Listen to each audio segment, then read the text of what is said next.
I swallowed all I could. Welcome back to Trade Talk. I'm your host, Niko, and this is episode 38. And I hope everybody is staying safe and healthy out there. This is something we're going to have to say at the top of this, top of every episode here before things, get a little bit more normal. But I hope that you guys have all been using any extra time that you've had as a result of staying in or what have you, to kind of catch up on your reading as well. I hope that I've been able to provide some good suggestions for you guys at this point in time that you are able to safely track down and check out for yourself, possibly.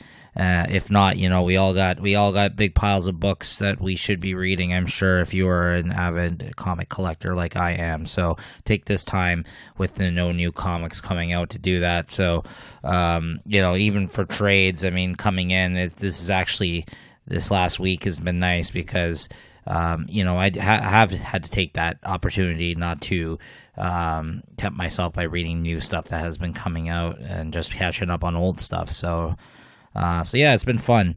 And I actually completed 2 series that I'm going to be talking today. I guess 3, because one of them is only the 1 volume. So there you go. First up, we got Freak Angels, which I think I just talked about last episode. I read, I guess, volumes 2 and 3 at that time. So then I went ahead and read volumes 4 through 6, which actually completes this series. Written by Warren Ellis, art by Paul Duffield, printed by Avatar Press. You can probably find these books pretty cheap out there if you are going to look for them, because Avatar, I think, was clearing out their stock with retailers, offering, I guess, special deals a few months ago in the previews catalog. So, you can definitely find these on the cheap, I'm sure, somewhere. I got them for a few bucks a piece myself, so I can't see them going for too much, even retail at this point, or unless your retailer is jacking up the price. I don't know. Anyways, that's if they're open. I'm just babbling now. I liked this. I'm not going to go too much into it because I did just talk about the last couple of volumes in the previous episode. And I don't really have too much more to add other than I think that it was a good ending. So he stuck the landing, I feel. And not too much happened in these 3 volumes, to be honest with you. Like, there was a lot was told through art and also just dialogue between all the different characters, because there's 12 of these Freak Angel characters. There was a couple pivotal moments, I think, that were worth talking about, but I don't want to spoil it. I kind of talked about all the other volumes on 2 other episodes of this show. So I think at this point, this second half of the series, I will leave to you to possibly check it out if anything I've said previously has piqued your interest. I just think it was good. I think it's Warren Ellis, first of all.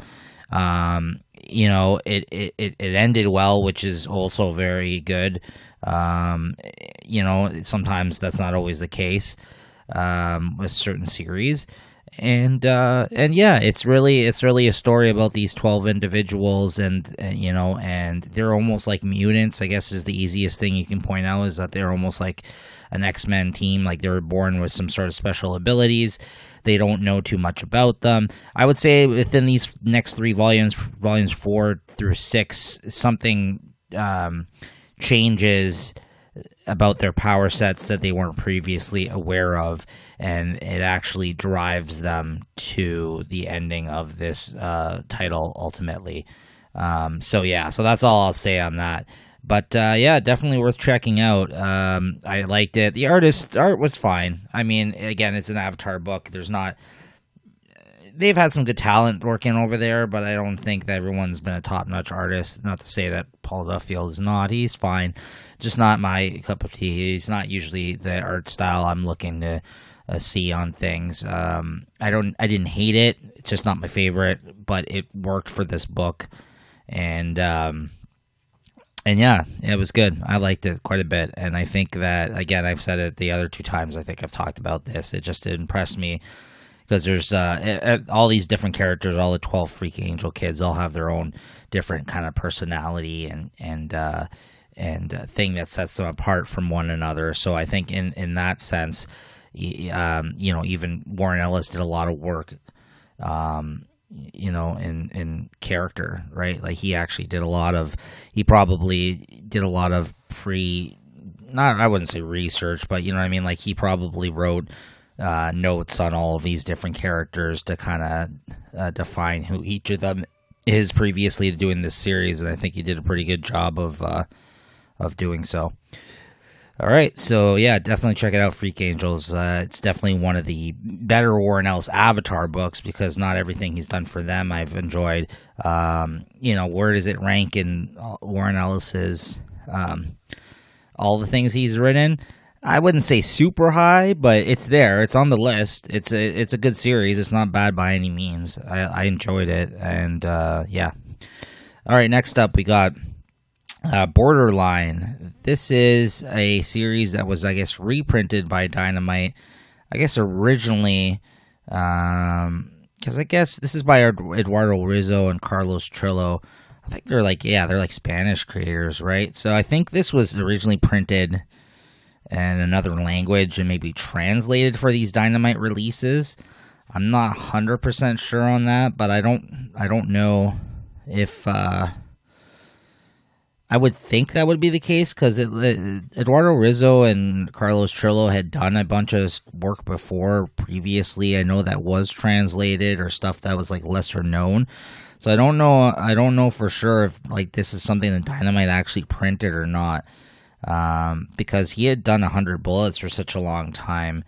I can't see, like, this is definitely before then. I would think. But yeah, I don't recall if I even talked about the first volume on this show. But again, likewise, Dynamite had a sale. I guess, this is probably several months ago now, maybe, sometime in 2019, early 2019. And they were getting rid of a lot of their catalog, like older trade paperbacks that they had, like cheap to retailers. So I was able to snag these Borderline paperbacks. There's 4 volumes of this series, pretty cheap as well.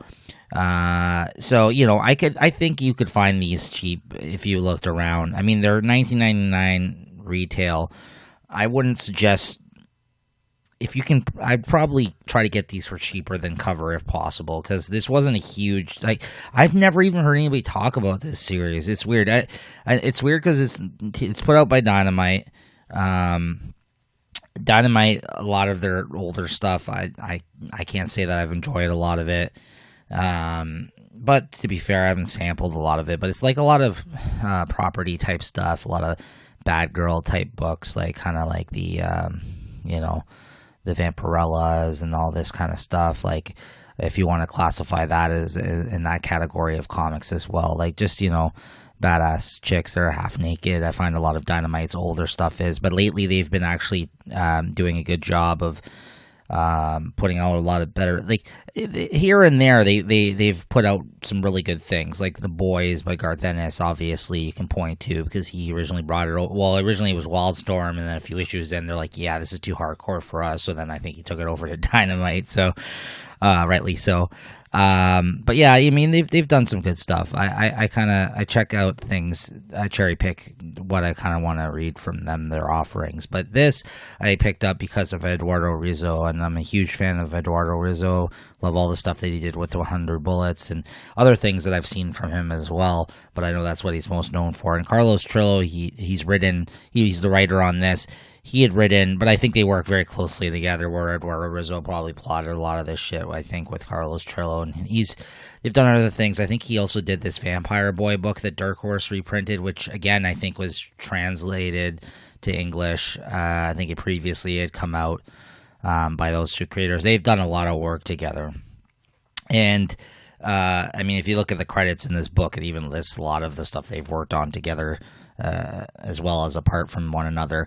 And this series, 4-volume series. I read the first volume, I liked it enough, and then I had bought all 4 at the same time because it was cheap anyways. I just never revisited it for a little while, and then I these were in my stack of to read stuff. older things that I was meaning to check out, and I was like, okay, so this is actually a very breezy read. It's very fast pace, not a lot of dialogue. It's mostly told through the art, the storyline. There is dialogue, but it's very sparse, and with Eduardo Rizzo on the art, it's a treat to see, so much art out of his I have never seen previous to this. So that was really cool. It's definitely influenced by Sin City. The other thing about this book is it's black and white. And shout out to Cartoonist Kayfabe. That's another comics podcast and YouTube channel, like comic creators, where they've talked about a lot about outlaw comics, like what they classify as outlaw comics, which was like during the black and white like comic like boom, kind of like after like Ninja Turtles, when a lot of people were putting out black and white comics and things of that nature, like in that same vein of like outlaw comics. Like they're not the best looking, some of them, but it's more about the spirit and the content of the book, and some of them are good looking as well, but it's all like black and white, and like a lot of the actual content itself is a little bit more hardcore or raw than what you'd see in like obviously like a superhero comic. And I think that this definitely fits in that vein, because not only is it black and white, but these books are, this is, in these books you're following like storylines of a bunch of different characters. I wouldn't even say there's a main protagonist. Like there was at the start of this series, but then when you go through these next 3 volumes of this, it kind of bounces around, and it's kind of like they're telling the stories in vignettes, kind of like there's I guess there's chapter breaks. Like you'll see 1 and then you'll see 2, but and at first I thought maybe that was each individual issue, but I'm like, I don't really know how this is printed. I don't know if every chapter break, it seems like, isn't the actual appropriate amount of pages sometimes, like of a comic that it would be. I'm just trying to flip. Yeah, see, like this first one is 4, 5, 6, 7, 8, 9, 10. Yeah, this is like 10 or 12 pages, this first one. So I don't know how this was originally released. I don't know if this was just released in this format. I guess I should have done a little bit more research into this. But when I looked this up, back when I first picked it up for the first volume, I couldn't find too much on it. So it's just a strange thing. It's printed by Dynamite, so I assume this is just like recollected and translated. But there's they're talking about 4 volumes of Eduardo Rizzo artwork, right? So I was really interested in seeing that, like hundreds of pages of his artwork, and it's very influenced by Sin City, black and white. He really plays with like the blacks, like the shades on the page, like compared to the white. Like there's almost no white being used here. And then when it is, sometimes like some of the artwork that he does juxtapose the actual the shading, like the black and white work that he's doing, it's kind of more simplistic, like the actual pencils work of it. You can see like some sort of, he uses that to his advantage, where certain scenes he's trying to draw certain things, and like the pencil work is actually very thin lined and simplistic compared to like what he's putting down when he's doing all the inks and the shades and stuff like that. And playing with that whole black and white thing that Sin City, Frank Miller did so well and kind of set the bar. There's a character with a fucking huge bandage on his head in this. It definitely, like, it looks like a Marv character from Sin City.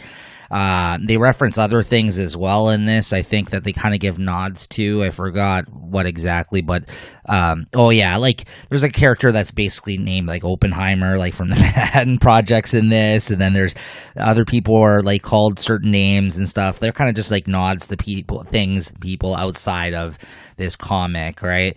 That they kind of brought into this world. But it's about, Borderline is essentially, it's like a dystopian future book where, so they're Argentinian. I'm just looking on one of the back of the books here, and it's translated in English for the first time. Well, there you go. There we go. It's about time. This is Brian Azzarello pull quote, and it's only on this volume, so maybe that it was the last one. Maybe that's why I didn't see it previous. So there you go. They're Argentinian, and it was translated for this. This is what I thought. But you got to check this out, because this is definitely was done around the time probably of Sin City, because it looks like he took a lot of inspiration from that, and if not, then he took inspiration from Eduardo Rizzo, because this is some great looking stuff. Not to say that they're the only ones that ever like kind of play with blacks and like the actual shading process like this. Like, you know, I mean, there's lots of people who know letters, but like, but this is really cool looking. I mean, Eduardo Risso has always kind of done a little bit of that in his artwork, but to get this much Rizzo art, if you're a fan of his, you need to check this out. The story itself is fine. Like, it's basically, there's like two warring factions in this dystopian future, and that's why it's called Borderline, because there's like a borderline between their people and the other people, and like there's like all this crazy, like people are like scavenging off their body parts. Like there's like a whole like ring of like people selling body parts off, like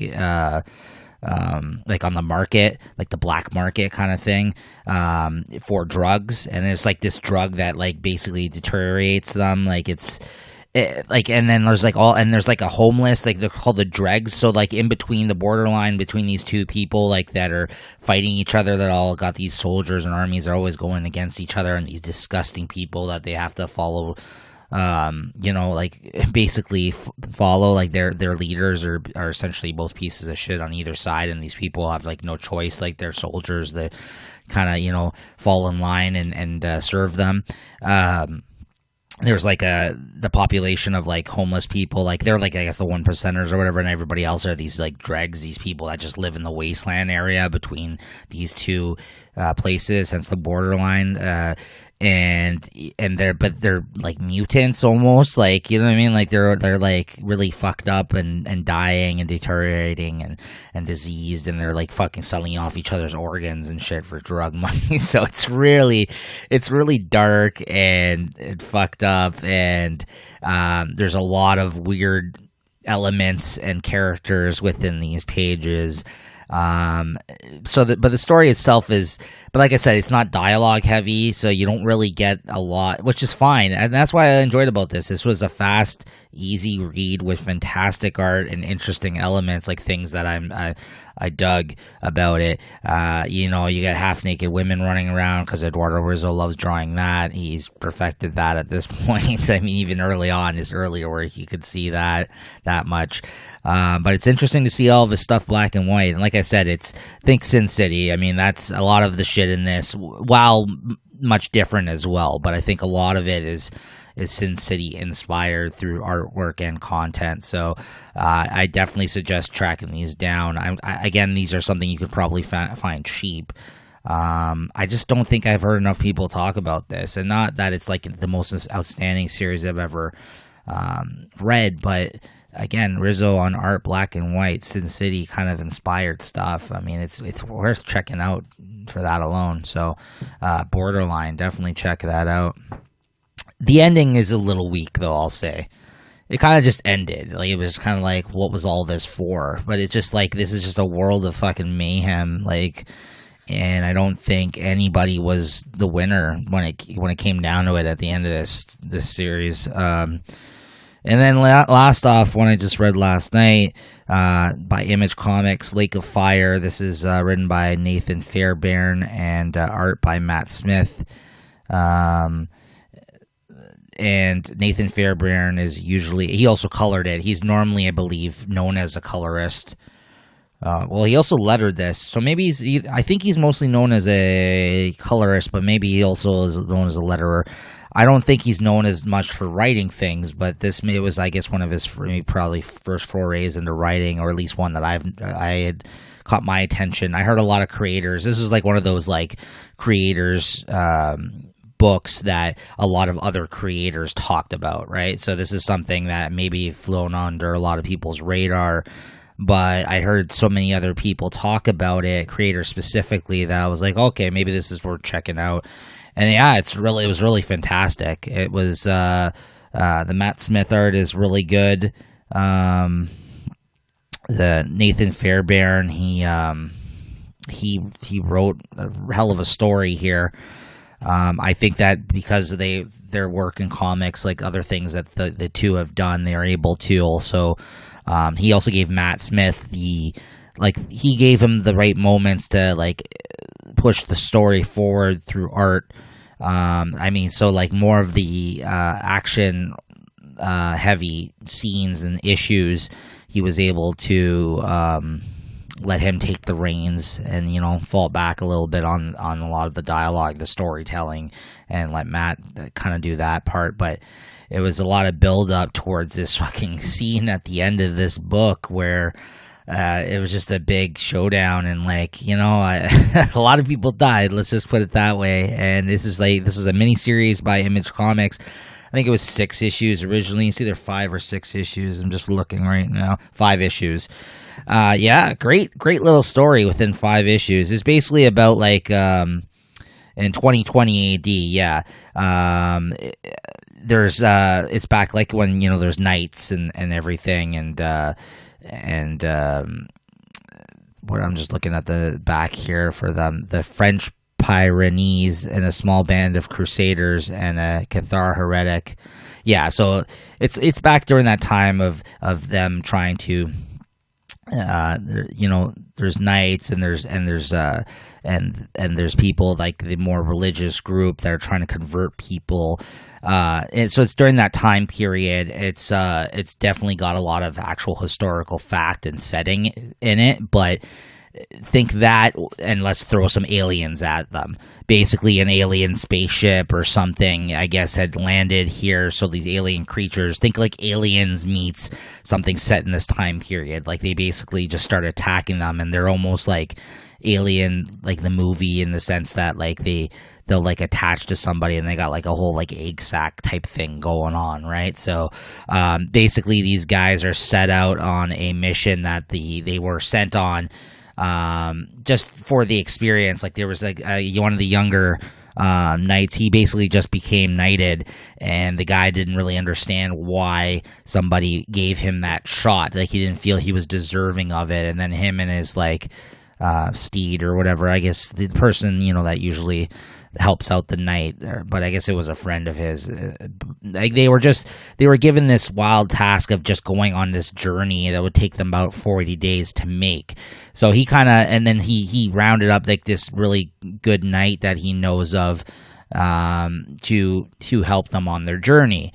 And in doing so, he kind of ultimately sent them off on this fucked up mission, which they didn't actually know was actually occurring. Like, he didn't think there was aliens in some other town that they would encounter on the road. But when they went off, that's exactly what ended up happening, right? So everything kind of just went tits up very quickly for this group. So, yeah, it's called Lake of Fire because there's a reference to something, I guess, to do with the aliens that the guy mistaken for some like an actual lake of fire, but it turns out to be something else. So yeah, I mean, if you like stuff during this time period, if you don't mind them mixing kind of different genres with one another, but I think this is a really tightly told, well done 5-issue story with great art, and I read it very quickly. Not to say that it wasn't, you know what I mean, very dialogue. It was just heavy or like sparse in any sense. It was just